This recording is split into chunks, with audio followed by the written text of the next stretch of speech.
예, 오늘 우리가 함께 살펴볼 말씀은요, 신명기 30장 1절부터 20절인데요. 본문의 내용들이 길다 보니까 우리 오늘 10절까지만 저와 함께 교독하시도록 하겠습니다.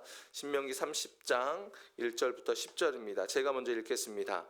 내가 내게 진술한 모든 복과 저주가 내게 임함으로 내가 내 하나님 여호와로부터 쫓겨간 모든 나라 가운데서 이 일이 마음에서 기억이 나거든.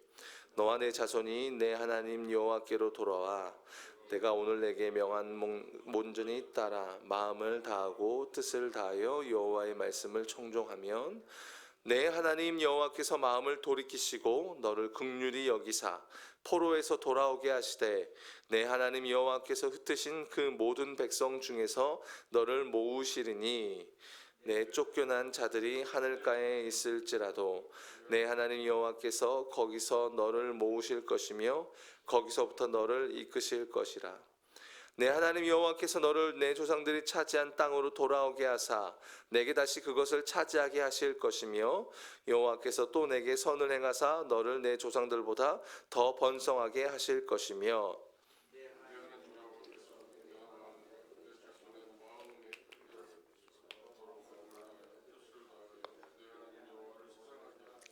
너로 생명을 얻게 하실 것이며 내 하나님 여호와께서 내 적군과 너를 미워하고 핍박하던 자에게 이 모든 저주를 내리게 하시리니 너는 돌아와 다시 여호와의 말씀을 청종하고 내가 오늘 내게 명령하는 그 모든 행할 것이라.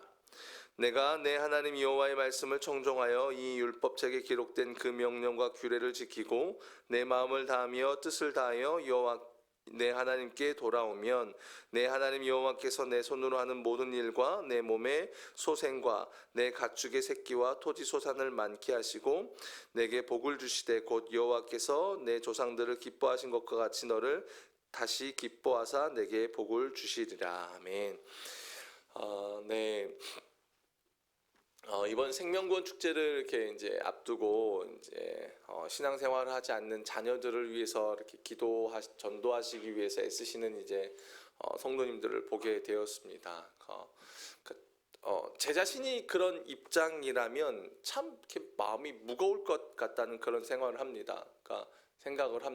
나는 신앙생활을 하지만 이렇게 자식이 신앙생활을 하지 않는 그 상황, 더욱이 이제 내가 그 은혜를 더욱 깊이 깨달을수록 자녀의 그 불신앙에 대한 부분들, 신앙생활을 하지 않는 부분들이 더 눈에 들어오고 그게 더 가슴 아픔으로 다가오지 않을까라는 생각을 합니다. 그러면서 이제 그걸 이렇게 쭉 이렇게 생각하는 가운데 어떤 생각이 들었냐면 문득 이렇게 누가 더 그 인생에 대해서 간절할까?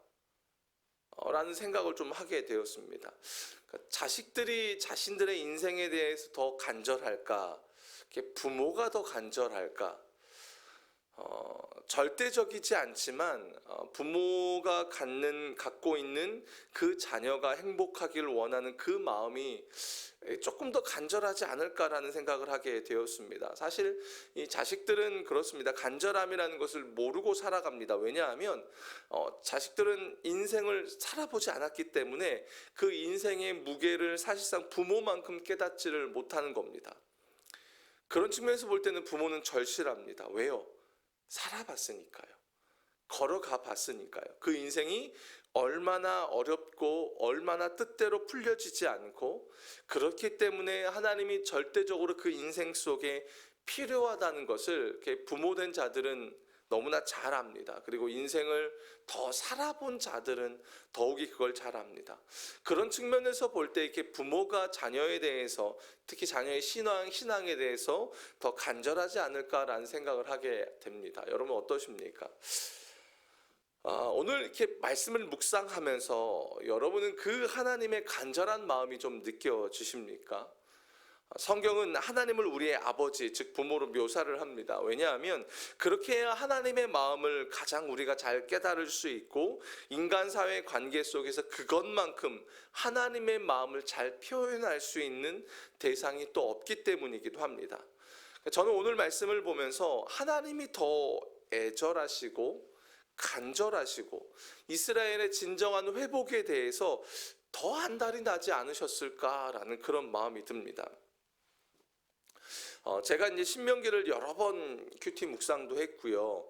강의도 했습니다. 근데 이번만큼 이렇게 무겁게 그리고 애절하게 다가온 적이 또 있었을까라는 생각을 합니다. 그러니까 저도 이제 나이를 이제 점점점 먹어가고 또 자녀를 키우다 보니까 더욱이 이제 자녀가 점점 자라면서 이제 제 마음대로 케어가 되지 않는 부분들이 있더라고요.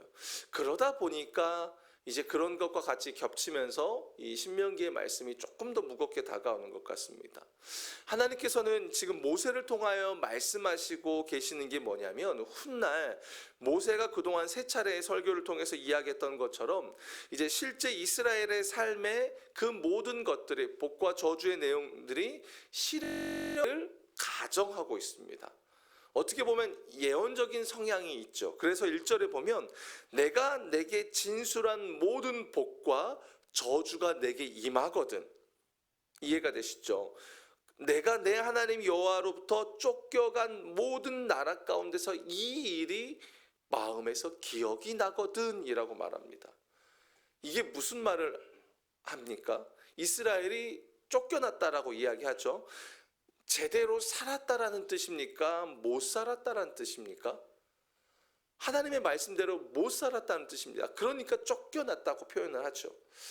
우리가 앞서 살펴봤던 내용들이 뭡니까? 신명기 27장, 28장에 대해서 보면은 복에 대한 내용이 더 많습니까, 여러분? 저주에 대한 내용이 더 많습니까? 저주에 대한 내용이 훨씬 더 많습니다. 비교가 안 될 정도로 훨씬 더 많습니다. 그 말은 무슨 뜻이냐면 우리가 그 말씀을 제대로 살아낼 실력이 없다는 겁니다. 하나님의 은혜를 경험해서 언약도 주어지고 복도 주어지지만 우리는 그 복을 온전히 누릴 만한 실력이 없는 존재라는 겁니다. 그래서 뭐예요? 이스라엘이 실패할 거라는 겁니다. 하나님은 그걸 알고 계시는 거예요. 이스라엘이 실패하는 거. 우리가 자녀를 키우다 보면 아이들이 분명히 실패할 것을 압니다. 야, 방 청소 좀 해. 야, 공부 좀 해라. 야, 내가 너한테 많은 걸 원하니? 그냥 네가 해야 될 일만 해. 제가 주로 많이 하는 말이에요, 우리 아이들한테. 이렇게 잔소리를 합니다. 그런데 그런 잔소리를 하지만 그 잔소리를 아이들이 듣는다고 곧장 그걸 해결합니까? 그 한 대로 살아냅니까? 못하죠. 분명 부모가 잔소리를 그렇게 하지만 자식들이 잘 살아내지 못할 것을 부모는 알아요. 그럼에도 합니다. 왜요? 그게 부모니까요. 자녀들이 실패할 것을 압니다. 그럼에도 부모가 해주지 않습니다. 왜요? 그들이 스스로 겪어봐야 철이 들기 때문입니다. 하나님이 이스라엘을 로봇, 기계로 부르지 않으셨습니다. 그렇기 때문에 이스라엘이 스스로 그 말씀을 붙들고 선택하고 살아내야 될 사명이 그들에게 주어진 겁니다. 그런데 그걸 잘 감당하지 못할 것을 하나님은 알고 계시는 겁니다. 그래서 이렇게 말씀하시는 거예요. 너희가 분명 이 말씀을 제대로 살아내지 못할 거야. 그래서 실패도 맛보고 절망도 맛보고 매도 맞아보고 남들에게 치여도 보고 바닥도 쳐보는 그런 상황에 놓일 때에 그 가운데에 이 일이 마음에서 기억이 나거든. 그럴 때에 바닥을 칠 때에 너희에게 하나님의 말씀이 생각이 나거든 이라는 겁니다. 이 표현이 참 재미있는 표현입니다. 이 일이 마음에서 기억이 나거든, 이 말이 원어로 번역하면 마음에서 회개가 일어나거든 이런 뜻입니다. 그래서 공동개정이라는 번역에서는 이렇게 표현했어요. 그러나 거기에서라도 제정신이 들어라는 뜻입니다. 이렇게 번역을 했어요. 제정신이 들면 무슨 말입니까? 너희는 분명 이 말씀대로 살지 못할 거야. 그래서 고생하며 밑바닥을 치게 될 거야. 그런데 그 밑바닥 치는 가운데 마음에서 회개가 일어나거든 제정신이 들면 어떻게 하라는 거예요? 그 순간에 2절에 보면 너와 내 자손이 어떻게 하라고요? 내 하나님 여호와께로 돌아와. 하나님께로 돌아오라는 겁니다. 하나님께로 돌아오라는 거예요. 여러분, 이 말씀을 가만히 묵상해 보면 누가 떠오르십니까? 아마 눈치 빠르신 분들은 아주 딱 한 사람이 떠오를 겁니다. 아주 정신 나간 못된 한 놈이 떠오를 겁니다. 누굽니까? 누가복음 11장에 나오는 탕자가 떠오를 겁니다. 그죠? 정신 못 차리는 그 아들이죠. 11장에 난 누가복음에 난 탕자. 근데 이 장면을 여러분 고스란히 생각을 해보면 참 웃깁니다. 왜냐하면 여러분 같으면 자식이 생전에 부모 유산 달라고 난리치면 어떻게 하시겠습니까? 이놈 자식이 하면서 한 방울 탁 먹이는 게 정상이지 않습니까? 안 줘, 안 돼. 그게 보통 일반적입니다. 그런데 여기에 나오는 아버지는 순순히 줍니다. 그리고 아들이 떠나는데도 잡지를 않습니다. 상식적이지 않다는 겁니다. 그런데 우리가 그 성경의 이야기를 너무 잘 알죠. 그 아들이 결국 어떻게 됩니까? 아버지의 유산을 미리 땡겨 받아가지고 탕진해 버립니다. 그리고 바닥을 칩니다. 근데 그 바닥을 치는 순간에 누가 떠오르죠? 아버지가 떠오르는 거예요. 내 아버지 집에는 품꾼들도 너무 잘 먹고 잘 사는 거예요. 그래서 어때요? 결국에는 그 아들이 아버지 집에 자기를 품꾼으로 써달라고 아버지 밑으로 갑니다. 아니, 아버지 밑으로 갈 수밖에 없는 거예요. 갈 수밖에 없는 거예요. 왜요? 아버지 밑으로 가야 산다는 걸 본능적으로 그가 알고 있는 겁니다. 하나님도 마찬가지입니다. 분명 이스라엘이 바닥을 칠 걸 알아요. 그런데 그들이 하나님을 붙잡는 것보다요, 여러분, 이걸 기억하셔야 됩니다. 이스라엘이 하나님을 붙잡고 있는 그것보다요, 하나님이 이스라엘을 붙잡고 있는 그 손이 더 강하다는 거예요. 그래서 너희가 아무리 난리치고 너희가 아무리 그렇게 하더라도 난 너희를 놓지 않을 거야. 너희는 결국에 돌아올 수밖에 없을 거야. 돌이킬 거야. 라고 하나님이 지금 이스라엘에게 미리 말씀하시는 거예요. 여러분, 이스라엘이 놓여진 상황을 보셔야 돼요. 지금 약속의 땅에 들어가지 않은 상황에서 하나님이 미리 예언적으로 이야기해 주시는 거예요. 너희 넘어질 거야. 너희 무너질 거야. 그런데 내가 결국엔 너희를 일으킬 거야. 그 이야기를 하시는 겁니다. 물론요, 이스라엘이 이 말씀을 듣고요, 결국 이 말씀 그대로 이스라엘이 가버립니다. 실력이 없는 거죠. 가버리는 거예요. 그리고 하나님은 다시 그 말씀대로 이스라엘의 역사를 보게 되면 일으키시는 겁니다. 중요한 것은 제가 말씀드리고 싶은 부분은 뭐냐면 누가복음에 나오는 탕자의 아버지나 오늘 본문에 나오는 하나님의 모습이 똑같다는 겁니다. 어떻게 똑같습니까? 그 방탕한 아들은 아버지 밑으로 가면서 자신을 품꾼의 하나로 봐달라고 갔어요. 그죠? 아버지, 나 품꾼으로, 종으로 봐주세요라고 갔어요. 그런데 아버지에게는요, 그 아들이 품꾼이 될 수가 있습니까? 없습니다. 아무리 방탕하고 아무리 개차반이어도요, 한 번 자식은 영원한 자식입니다. 그래서 성경의 표현, 탕자라는 표현을 씁니다. 왜요? 방탕한 아들인 겁니다. 아들이지만 방탕해요. 물론 효자면 좋겠지만 효자가 아니더라도 한 번 아들은 영원한 아들이에요. 그러니까 아버지가 어떻게 해요? 그 아들 돌아오자 잔치를 벌여주는 겁니다. 아들이니까. 오늘 본문도 보세요. 오늘 본문의 구조가 굉장히 기가 막힙니다. 2절에 너와 내 자손이 하나님 여호와께로 돌아와. 이게 뭐랑 똑같냐면 그 다음에 나오는 마음을 다하고 뜻을 다하여 여호와의 말씀을 청종하면 이것과 똑같아요. 그런데 진짜 중요한 단어가 그 다음에 나와요. 3절에요. 내 하나님 여호와께서 마음을 돌이키사. 여러분, 2절에도 돌이켜 돌아와라는 말이 나옵니다. 3절에도 돌이킴이란 말이 나옵니다. 그런데 2절의 돌이킴의 주어가 누굽니까? 이스라엘 백성입니다. 이스라엘이 돌이키면 3절의 돌이킴의 주어가 누굽니까? 하나님이에요. 너희가 제정신 들고 회개함으로 돌이키면 누가 돌이키시겠다는 거예요? 하나님이 돌이키시겠다는 거예요. 그러면서 그 다음에 나오는 내용이 죄다 뭐냐면 하나님이 다시 이스라엘에게 복을 주시겠다는 겁니다. 회복시키시겠다는 거예요. 여러분, 이게 기가 막힌 겁니다. 자식이 망나니 짓하고 집을 나갔어요. 그런데 다시 돌아왔어요. 근데 누가 더 간절해요? 부모가 간절한 거예요. 그래서 돌아온 자식을 위해 탕자의 아버지처럼 잔치를 벌이시겠다는 겁니다. 그게 하나님의 마음인 거예요. 하나님의 모습인 겁니다. 저는 오늘 말씀을 보면 사실 이게 시간이 좀 부족해서 이걸 다 설명을 드리지 못하지만 이 가운데 담겨진 하나님의 마음이 느껴지는 겁니다. 하나님은 지금 이스라엘에게 복을 주시려고요, 한쪽 손에 다 담아 놓으셨습니다. 그런데 이걸 그냥 이스라엘에게 그대로 주면 이스라엘이요, 이 복의 가치를 전혀 느끼질 못하는 겁니다. 그런데다가 삶이 엉망인 거예요. 그러니까 하나님이 어떻게 합니까?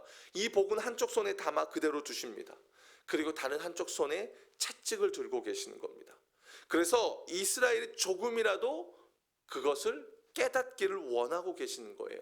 그리고 그들이 돌아오면 하나님이 바로 복을 주시려고 액션을 준비하고 계시는 겁니다.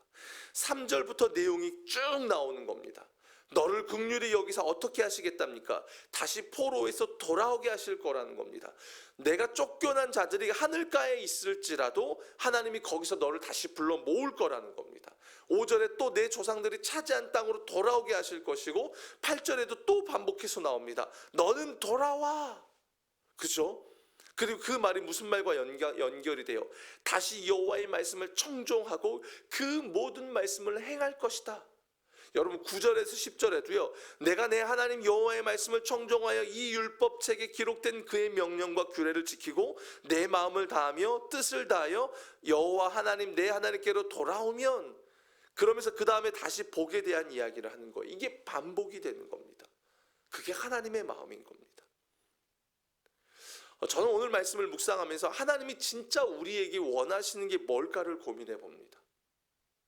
하나님은 이스라엘이 무너진 그 현장에서 돌이켜서 다시 하나님께로 돌아올 때에 하나님은 그들에게 여전히 내가 너희의 하나님이야, 내가 여전히 너희를 사랑하고 있어, 그 하나님의 사랑을 이스라엘이 조금이라도 깨닫기를 원하고 계시는 겁니다. 여러분, 한 번 부모는 영원한 부모입니다. 물론 오늘날 이 세상이 죄로 인해 무너지면서 여러 영역에서 이 가장 기본이 되는 이 원칙이 무너진 경우들을 우리가 너무 많이 봅니다. 그러나 분명한 것은, 정상적인 것은 하나님은 우리의 영원한 아버지가 되신다는 겁니다. 이걸 놓치면 안 됩니다. 때로는 우리의 무너짐, 말씀대로 살아내지 못해서 바닥을 칠 때도 있습니다. 마음이 요동칠 때도 있습니다. 그러나 그 징계 가운데서도 하나님은 당신의 선하심을 우리에게 베푸실 것이며 그 징계를 통해서 다시 우리에게 하나님의 사랑을 회복시키실 거라는 겁니다. 사랑하는 여러분, 하나님은 이스라엘을 사랑하시기 때문에 징계도 내리십니다. 그러나 사랑하시기 때문에 그들을 여전히 기다리고 계시며 다시금 그들을 회복시키기를 원하고 계신다는 겁니다. 이것은 우리에게도 마찬가지입니다. 오늘 우리가 이 하나님과의 인격적인 관계가 더 깊어졌으면 좋겠습니다. 때로는 우리가 무너져서 우리의 연약함 때문에 바닥을 칠 때도 있습니다. 그리고 징계를 받을 때도 있고 고난을 겪을 때도 있습니다. 그러나 그렇다고 해서 우리를 향한 하나님의 사랑이 변하느냐? 그렇지는 않습니다. 우리 안에 수많은 무수한 죄악들이 있습니다. 그래서 어떤 때는 주님 앞에 낯을 들기가 부끄러울 때도 있습니다. 그리고 사단은 그런 것을 가지고 죄책감, 우리의 연약함, 이걸 가지고 하나님의 사랑을 왜곡시켜 버릴 때가 있습니다. 네 모습이 이런데 하나님이 널 사랑할 것 같아? 라고 우리를 공격할 때가 많습니다. 그러면서 다시금 우리가 하나님 앞에 회개하며 나아가지 못하게 죄책감으로 우리를 공격할 때가 많습니다. 그러나 정신 번쩍 차려야 합니다. 하나님은 여전히 우리의 하나님이십니다. 이스라엘이 이런 저주 가운데 놓여지고 그들의 연약함으로 실패를 맛봤을지라도 오늘 본문에서 계속 강조되고 반복되는 게 뭡니까? 내 하나님 여호와. 모세가 말하는 거예요. 너희의 하나님 여호와가 너희를 회복시키실 거다. 사랑하는 여러분, 우리가 무너지고 바닥을 칠 때 그때의 하나님의 말씀이 기억이 나면 우리는 그 순간 돌이키면 됩니다.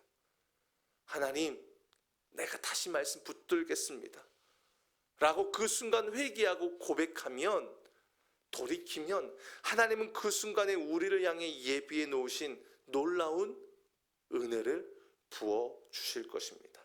왜냐하면 하나님은 우리를 사랑하시고 하나님은 우리의 아버지가 되시기 때문입니다.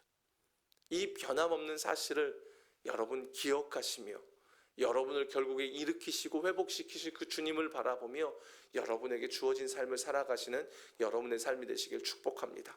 우리 시간 마지막으로 한 가지 기도 제목 붙잡고 우리 기도하시고 여러분 개인 기도하시고 돌아가시겠습니다. 하나님, 내 안에 모든 죄를 회개하며 나아갑니다. 이 일이 마음에서 기억나거든. 주님, 내가 정신을 번쩍 차리고 하나님의 말씀을 붙잡는 삶이 되길 원합니다.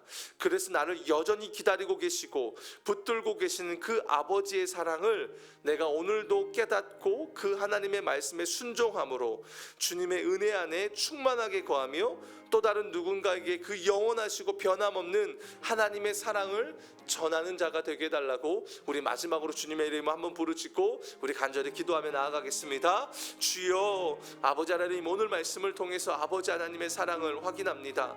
우리를 향하신 영원한 사랑, 변치 않는 사랑, 우리의 연약함